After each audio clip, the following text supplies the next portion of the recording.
Rock Bottom by David McGrath.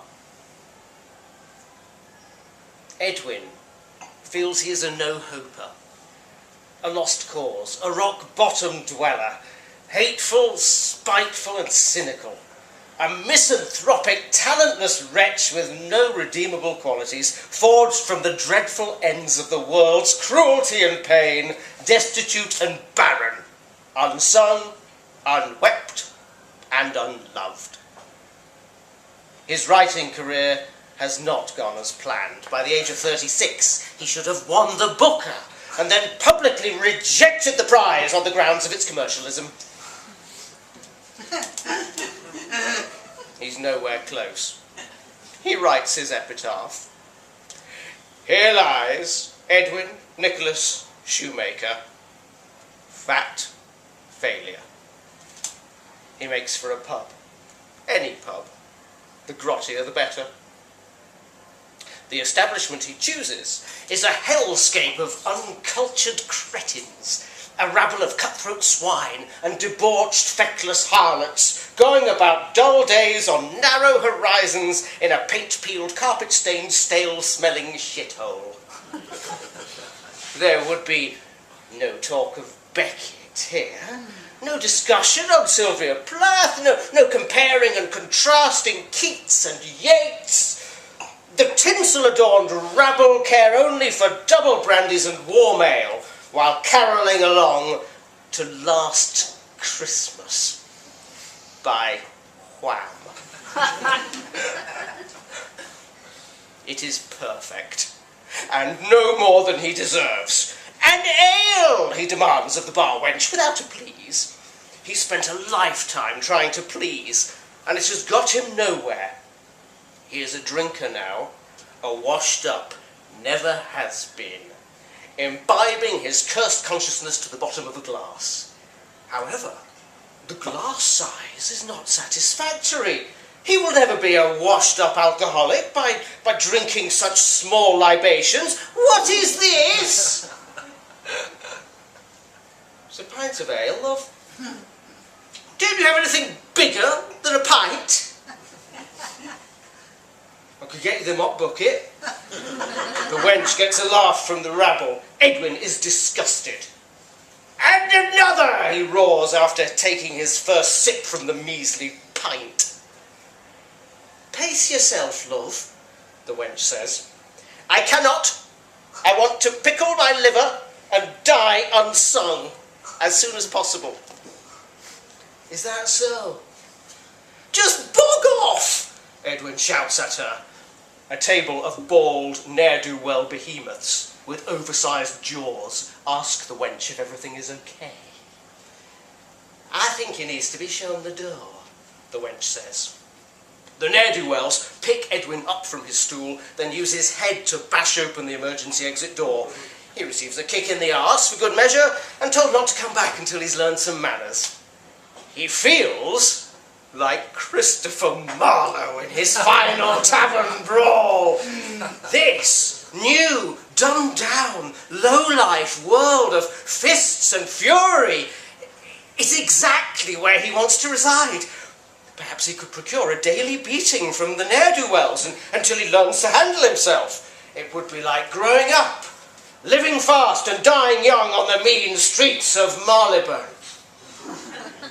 Here lies Edwin Nicholas Shoemaker, bare-knuckle boxer, street fighter, and all-out nutjob. He wakes up forlorn the next morning. As it dawns on him, his asthma would not allow his dream to be realised. Nanny!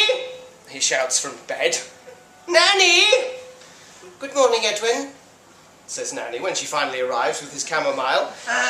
Nanny, I am forlorn. What's the matter, Edwin?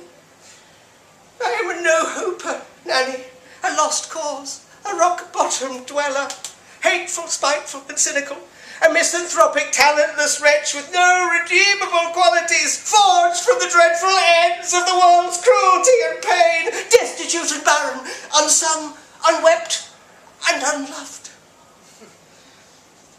I'm going to my church's Christmas Eve open house for the homeless this evening. You should come, Edwin. It would be good for you to see some real destitution. Oh, Nanny, please. You know how much I hate the poor. Help yourself by helping others, Edwin. Nanny does not understand his pain, but she may be onto something in a roundabout way. It would be a good addition to his autobiography to recount how he helped bums. Here lies Edwin Nicholas Shoemaker, humanitarian and patron saint of hobos. The community hall is unbearable. It is a urine sea of vagabond. They are torn, tattered, and weather-beaten, all sitting in long rows of makeshift tables being served tea by holier-than-thou, goody-two-shoed bastards in Santa Claus hats. Last Christmas, by Wham, is playing on the sound system and Edwin wants to die. Hi there, newbie, says Father Michael, leader of the goody-two-shoes. He's wearing reindeer antlers. Edwin hates him instantly. So, you're the famous Edwin, Father Michael says, extending a hand. We heard a lot about you. Try as he might, Edwin cannot refrain from handing him back some of his famous rapier wit. So, what are you serving the masses this evening, Father? Apart from opiate, that is. Edwin is delighted with himself. That was such a good one. Here lies Edwin Nicholas Shoemaker, existential thinker and fervent dismantler of organised religion. Someone's a fan of Nietzsche, Father Michael says, unperturbed by the slight. Nanny! Edwin beckons. Nanny! Edwin, Nanny says at his side. There's no need to shout. Nanny, this priest just touched my balls. Excuse me, Father Michael gasps. I'm very sorry, Father Michael. I'll get him something to do in the kitchen. Come on, Edwin. Now. Edwin sticks 2 fingers up at Father Michael behind Nanny's back. Nanny gets Edwin alone. Edwin, these are frail men and women that don't come from the same privilege as you, carrying a lot of sadness. What do these bums know of sadness, Nanny? Talk to one of them. Find out. Well, I'd rather they line themselves up and I give each one a lick. You really are incorrigible, Edwin. Nanny has gone too far. Nobody calls me incorrigible, Nanny. Nobody. Edwin marches himself up to the dirtiest, smelliest bum he can find. You there, he says. What made you decide to become a bum? What's it you? I'm a writer, sir. I come with an offer of immortality. The bum begins to recount his life story. He goes into monotonous detail of heists and bank jobs, tiger kidnappings, yarns of knocking over armoured cars with portable cranes and industrial-sized angle grinders, of graveyard scams, dirty cops, successful and unsuccessful drug deals, of surviving in the nick of murder and revenge assassinations with twist endings, then of just being tired of it all, of wanting redemption, of trying to be good rather than bad. It is uninteresting ridiculousness, not worthy of being transcribed, and Edwin tells him as much. He moves on to the next bum, an old woman of about 50. What's your story? Edwin asks. I was a prostitute, says the woman. An alcoholic and a drug addict too. Father Michael helped me give it all up. I thank the Lord every day for putting such a great man in my path. What a tosser, Edwin declares. Who is Father Michael to tell this woman what she can and cannot do with her own body? Religion claims yet another victim, he tells the woman. Yet again it manages to indoctrinate someone into believing their life is wrong and the church's way is right. You are your own woman, free to do what pleases you, madam. Well, I'm really content now, says the woman. Wouldn't you be more content with a little something to help you sleep at the end of a hard day on the streets? Surely there's some childhood trauma that niggles on your mind when you're all alone. I'm not sure that's such a good idea, says the woman. I mean, sometimes I wish I had something to help with your arthritis. Of course you do, says Edwin. You're flesh and bone, after all. Do what makes you happy, madam. Our time on this earth is fleeting.